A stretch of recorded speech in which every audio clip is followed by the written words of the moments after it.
This story has two paths, and only your choice decides the fate. Listen carefully and choose the revenge. I never thought I'd be the kind of woman who checks her husband's phone, but desperation has a way of eroding principles you thought were carved in stone. It was a Tuesday morning when I first noticed the credit card statement sitting on the kitchen counter, and something about the way David had left it there, face down, made my stomach tighten. I picked it up with hands that already knew they were about to shake. $23,000 on a card I thought had maybe $2,000 on it. My breath caught somewhere between my lungs and my throat, and I had to sit down at the table where we'd eaten breakfast together just an hour before, where he'd kissed my forehead and told me he loved me before heading to the office. I worked as a freelance graphic designer from home, which meant I managed our household finances, paid the bills, stretched every dollar until it screamed. David was a regional sales manager at a pharmaceutical distribution company, and his salary was good, solid, the kind of income that should have meant we were comfortable. But we weren't. We were always just barely making it, always one unexpected expense away from crisis. I'd been telling myself it was the economy, the cost of living, the fact that we were still paying off his business school loans. I'd been lying to myself for a long time. The charges on the statement were from last month. Airline tickets, a resort in Cancun, spa treatments, fine dining, 2 of everything. I sat there staring at the numbers until they blurred, and then I opened my laptop and checked our other cards. For cards total, all maxed, $68,000 in debt I hadn't known existed. Cards I thought we'd paid off years ago. Cards I thought we were keeping clear for emergencies. My hands were steady now, steady the way they get when shock moves past panic into something colder. I called the credit card company for the first account. I told them I needed to verify some charges. The woman on the other end was pleasant, efficient. She confirmed the dates. March 15th through March 22nd. I remembered those dates. David had told me he was at a mandatory sales conference in Chicago. He'd called me every night, told me about boring presentations and bad hotel coffee. He'd complained about missing me. I'd believed every word because why wouldn't I? We'd been married for 9 years. We'd built a life together. I'd designed the logo for his first sales pitch deck when he was trying to get promoted. I'd supported him through every late night, every stressful quarter, every moment of doubt. I asked the representative if she could tell me if anyone else's name was on the reservation. She hesitated, said she could only confirm it was a double occupancy booking. I thanked her and hung up. Then I sat in the silence of our kitchen, in the house I'd made into a home, and felt something inside me that had been bending for years finally snap clean through. That evening, David came home at his usual time, 6:30, carrying his briefcase and wearing the smile he always wore when he walked through the door. He kissed me hello. He asked what was for dinner. I'd made his favorite, pot roast with roasted vegetables, because I'd made it every Tuesday for 9 years and I wasn't ready to break the pattern yet. Not until I knew everything. We ate together. We talked about his day. He told me about a difficult client, about office politics, about his boss being unreasonable. I listened. I nodded. I asked follow-up questions. I was good at this, at being the supportive wife, at making space for his stress and his needs. I'd been practicing for nearly a decade. After dinner, he went to take a shower. I went to his briefcase. I'd never done this before, never violated his privacy, never doubted him enough to snoop. But that version of me had died somewhere between the credit card statement and the pot roast. His phone was in the side pocket. I knew his passcode because we'd always been open about that, or so I'd thought.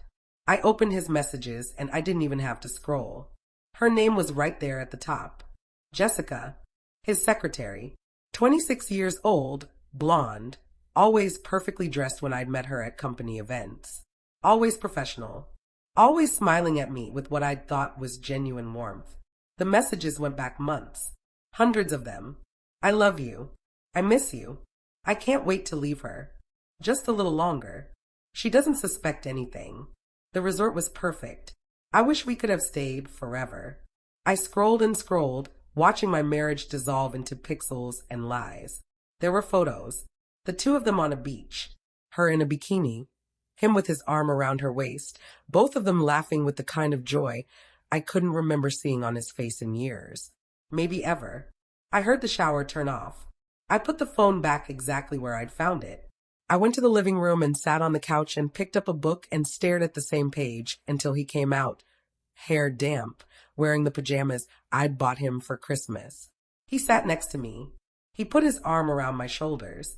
He asked if I wanted to watch something together. I said sure. We watched a crime procedural, one of those shows where the detectives always catch the killer because they notice one tiny detail everyone else missed.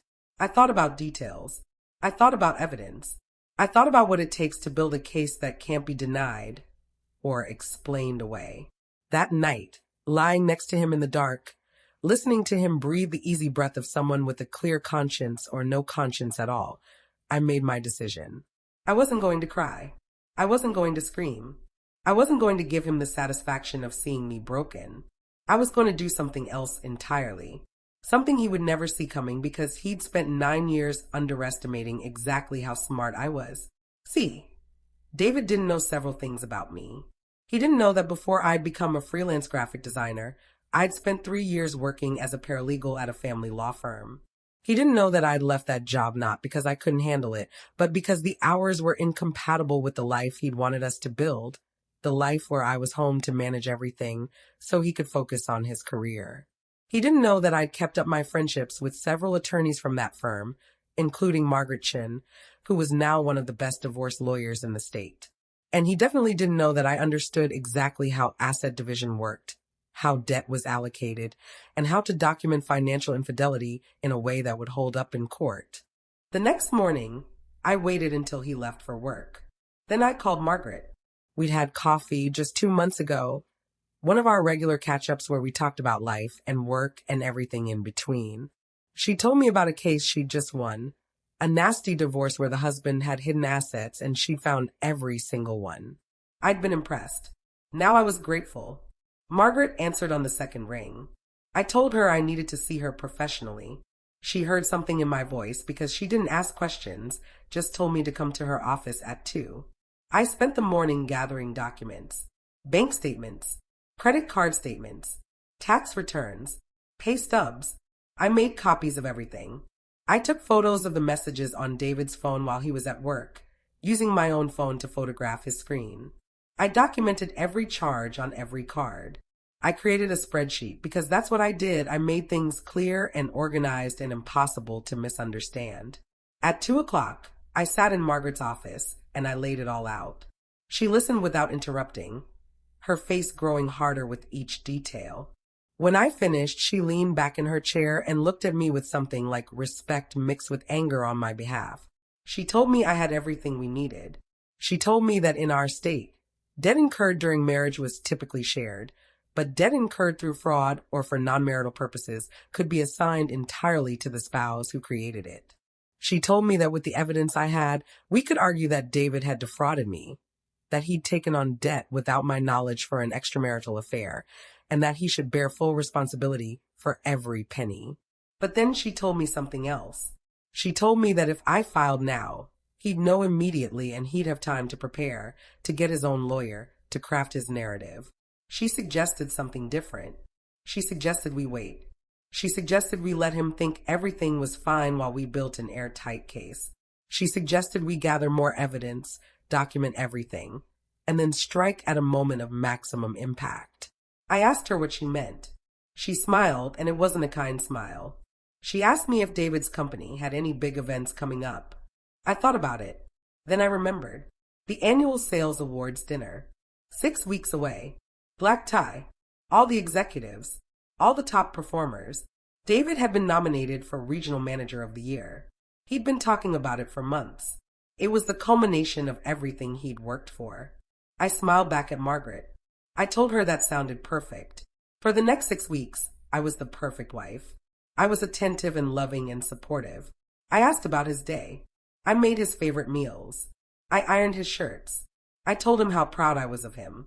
I watched him relax into the certainty that he'd gotten away with it, that I was too trusting or too stupid to ever figure it out. I watched him text Jessica when he thought I wasn't looking. I watched him lie to my face every single day, and I smiled and nodded and played my part. But while I was playing the devoted wife, I was also doing other things. I was meeting with Margaret twice a week, building our case. I was documenting every interaction, every lie, every moment of deception. I'd installed a recovery app on our computer that captured deleted files, and I found more photos, more messages, more evidence of the life he was planning without me. I found emails to apartment complexes, inquiries about lease terms. He was planning to leave me. He was just waiting for the right moment, probably after the awards dinner, after he'd secured his promotion and his professional reputation. I also did something else. I reached out to David's boss, Richard Thornton, under the pretense of planning a surprise for David at the awards dinner. I told Richard the first wanted to put together a video tribute, something that would celebrate David's career and his achievements. Richard loved the idea. He thought it was incredibly thoughtful. He gave me contact information for David's colleagues, for clients, for people who'd worked with him over the years. I reached out to all of them. I interviewed them.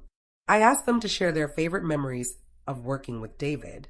Most of them did, happy to participate in what they thought was a loving gesture from a devoted wife. But I also asked other questions, careful questions, questions about company policy regarding workplace relationships, questions about expense reports and travel reimbursements, questions about whether David had ever mentioned personal problems or seemed distracted. I was subtle. I was patient. And I learned things. I learned that Jessica had accompanied David on several business trips that were supposed to be solo. I learned that some of his expense reports included charges that looked suspiciously personal. I learned that at least 3 people in the office had suspected something was going on between David and Jessica, but hadn't said anything because it wasn't their business. I compiled all of this. I organized it. I created a presentation, a real one, with slides and documentation and a timeline. It was the best design work I'd ever done. Clean, clear, devastating. I also consulted with Margaret about the legal strategy. She filed preliminary paperwork, but didn't serve David yet. We had everything ready to go, but we were waiting for the right moment. She explained that the awards dinner would be perfect not just for emotional impact, but for legal strategy. With witnesses present, with his professional community watching, he'd be less likely to become violent or threatening. He'd be contained by social pressure and professional consequences. And the public humiliation would make him more likely to accept our terms quickly, to want the whole thing to go away as fast as possible. 3 days before the awards dinner, I did one more thing. I called Jessica. I told her who I was, in case she'd somehow forgotten. I told her I knew everything. I told her that if she showed up at the awards dinner, I would make sure everyone there knew exactly what she'd done, and that her career in this industry would be over before dessert was served. I told her that if she stayed away, I'd leave her out of it, that I'd focus on David and let her slink away into whatever hole she wanted to hide in. She was silent for a long moment. Then she said she was sorry. She said she never meant for it to happen. She said David had told her I didn't love him anymore, that our marriage was already over. I told her I didn't care what David had told her. I told her to stay away. She agreed. She said she'd call in sick. I hung up without saying goodbye. The night of the awards dinner arrived. I wore a black dress, simple and elegant, the kind of dress that made me look put together and confident. I did my makeup carefully. I styled my hair. I looked like the successful wife of a successful man. David was nervous, excited, adjusting his bow tie in the mirror. He told me I looked beautiful. He told me he was glad I was there with him. He took my hand as we walked into the hotel ballroom, and I let him because I was still playing my part right up until the moment I wasn't. The ballroom was full of people I recognized from company events over the years. Executives and managers and their spouses, all dressed in their finest, all ready to celebrate another year of sales targets and corporate achievement. We found our table. David introduced me to people, his hand on the small of my back, proprietary and proud. I smiled. I made small talk. I was charming. I was everything a corporate wife was supposed to be. Dinner was served. Speeches were made. Awards were presented. David won Regional Manager of the Year. He went up on stage to accept his plaque, and everyone applauded, and he gave a speech about teamwork and dedication and the importance of family support. He thanked me from the stage. He said none of his success would have been possible without his loving wife. People smiled at me. Some of them applauded in my direction. I nodded graciously. I was still playing my part. After David's speech, Richard Thornton took the microphone again. He announced that there was one more surprise for the evening, that David's wife had put together a special tribute video. David looked at me, surprised and pleased. I smiled at him. Richard dimmed the lights. The screen behind the stage lit up. The video started with photos of David and me on our wedding day, happy and young and full of hope. Then photos of us over the years, building our life together. The music was sentimental, a piano melody that tugged at heartstrings. People in the audience made soft, appreciative sounds. David was watching the screen, smiling, probably thinking about how thoughtful I was, how lucky he was. Then the music stopped. The photos stopped. The screen went black for just a moment. When it came back, there was a new image. A credit card statement. The one from Cancun. The charges highlighted in red. My voice came through the speakers, calm and clear. I'd recorded the narration myself, sitting in Margaret's office, reading from a script we'd prepared together. I explained what the audience was looking at. I explained that these charges were made while David told me he was at a sales conference in Chicago. I explained that he'd maxed out 4 credit cards without my knowledge, accumulating $68,000 in debt to fund an affair with his secretary. The screen changed to show the messages between David and Jessica. Not all of them, just the most damning ones. The I love yous. The I can't wait to leave hers. The photos from the beach. The ballroom was completely silent. I could hear people breathing. I could feel the shock radiating through the room like a physical force. On stage, David had gone pale. He was staring at the screen like he couldn't process what he was seeing. Richard Thornton was standing next to him, frozen, his mouth slightly open. My recorded voice continued. I explained that I'd discovered the affair 6 weeks ago. I explained that I'd spent those weeks documenting everything, gathering evidence, consulting with attorneys. I explained that David had committed financial fraud, that he'd violated company policy regarding workplace relationships, and that he'd lied to everyone in this room about who he was and what he valued. The screen changed again. This time it showed expense reports. David's expense reports, with certain charges highlighted. Charges that matched charges on our personal credit cards. Charges from the same restaurants, the same hotels, on the same dates. My voice explained what this meant. That David had been double billing, charging the company for expenses, and then also putting them on our personal cards, essentially stealing from both his employer and his wife to fund his affair.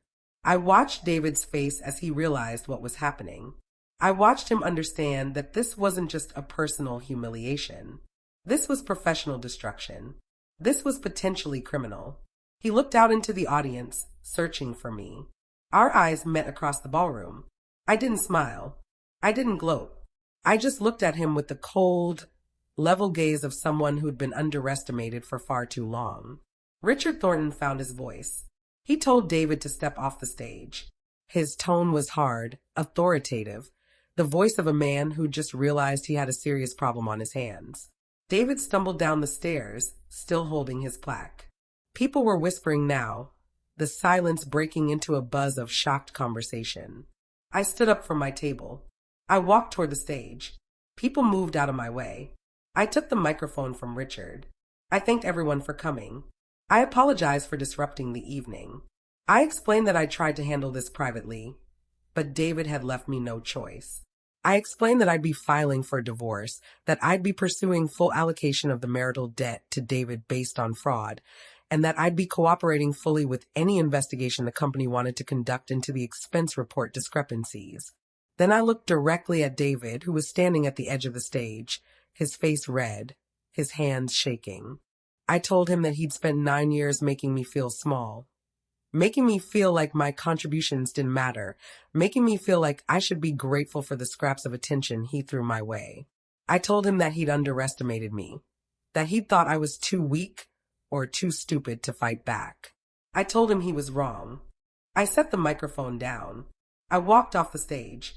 I walked through the ballroom, past tables full of people who were staring at me with expressions ranging from shock to admiration to horror. I walked out into the hotel lobby and Margaret was waiting there, exactly as we'd planned. She handed me a folder. Inside were divorce papers, ready to be served. We'd arranged for a process server to be waiting outside. As David came stumbling out of the ballroom, probably to chase after me or to try to explain or to beg, the process server approached him. He handed David the papers. He said the required words. David took the papers with hands that were still shaking. I didn't wait to see his reaction. Margaret and I walked out of the hotel together. We got into her car. She drove me to the extended stay hotel where I'd already moved my essential belongings earlier that day. I'd packed while David was at work, taking only what was mine, leaving the house exactly as it had been so he wouldn't suspect anything before the dinner. That night, alone in a hotel room that smelled like industrial cleaning products and other people's lives, I finally let myself feel it. Not sadness, not regret, something else. Something like freedom mixed with fury mixed with a grim satisfaction. I'd done it. I'd taken back my power. I'd made him face consequences. But it wasn't over yet. The legal battle was just beginning. The real work of rebuilding my life was still ahead. Over the next few days, things moved quickly. Richard Thornton called me personally to apologize and to let me know that the company was conducting a full investigation into David's expense reports. He told me they'd found irregularities going back 2 years. He told me David had been placed on immediate suspension pending the outcome of the investigation. He told me that if the findings were what they appeared to be, David would be terminated and the company would be pursuing legal action to recover the stolen funds. Margaret filed the divorce papers officially. We requested full allocation of the credit card debt to David based on fraudulent misrepresentation. We requested that I be held harmless for any debt incurred without my knowledge or consent. We requested an equitable division of assets, which in practice meant I'd get the house since I'd been the one maintaining it and paying the mortgage from my freelance income, while David spent our money on his affair. David tried to call me 63 times in the first week. I didn't answer. He tried to come to the hotel. I'd already informed the front desk that he wasn't welcome, and they turned him away. He sent emails, long, rambling emails that cycled through denial, anger, bargaining, and self-pity. He said I'd humiliated him. He said I'd ruined his career. He said I'd overreacted. He said it wasn't as bad as it looked. He said Jessica had seduced him. He said I'd been emotionally distant. He said he'd made a mistake, but it didn't mean he didn't love me. He said I was vindictive and cruel. I read every email once, forwarded it to Margaret for documentation, and then archived it. I didn't respond. There was nothing to say. He'd made his choices. Now he was living with the consequences. 2 weeks after the awards dinner, the company completed its investigation. They found that David had stolen approximately $42,000 through fraudulent expense reports over a 26-month period. They terminated him immediately. They filed a civil suit to recover the funds. They also reported the matter to law enforcement, and the district attorney's office opened a criminal investigation into embezzlement. Jessica was also fired. Apparently, she'd been complicit in some of the expense report fraud, signing off on charges she knew were personal. She'd also violated company policy by engaging in a relationship with a superior without disclosure. I felt a small, cold satisfaction when Margaret told me. I'd given Jessica a chance to walk away quietly, but the company's investigation had caught her anyway. The divorce proceeded. David tried to fight the debt allocation, but his attorney advised him that given the evidence, he was unlikely to win. He tried to argue for a share of my freelance business, claiming he'd supported me while I built it.